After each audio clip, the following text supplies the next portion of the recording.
বিন্দুদ্বয়ের সংযোজক সরলরেখাংশের মধ্যবিন্দু স্থানাঙ্ক কিভাবে নির্ণয় করতে হয়।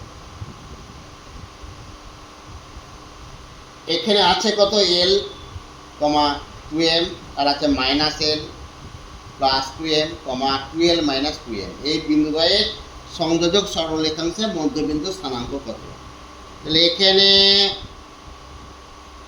x1 সমান সমান কত l, y1 সমান সমান কত 2m, x2 সমান সমান কত -l + 2m, y2 সমান সমান কত 2l - 2m। আমরা জানি মধ্যবিন্দু স্থানাঙ্ক নির্ণয়ের সূত্র কি? মধ্যবিন্দুর স্থানাঙ্ক নির্ণয়ের সূত্র কি? x1 + x2/2, y1 + y2/2।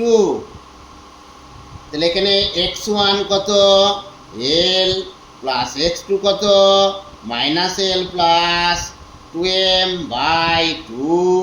এখানে y1 কোনটা 2m + y2 কোনটা 2l - 2m/2। তাহলে এখানে l প্লাস মাইনাসে -l + 2m/2, 2m কাটা গেল, তাহলে কি থাকে 12/2। তাহলে -l + l কাটা গেল, তাহলে 2m/2, 12/2, 2 কাটা গেল, এই 2 কাটা গেল, তাহলে m, l। তাহলে নির্ণয় মধ্যবিন্দুর স্থানাঙ্ক, নির্ণয় মধ্যবিন্দুর স্থানাঙ্ক কত হইল m, l। বোঝা গেল?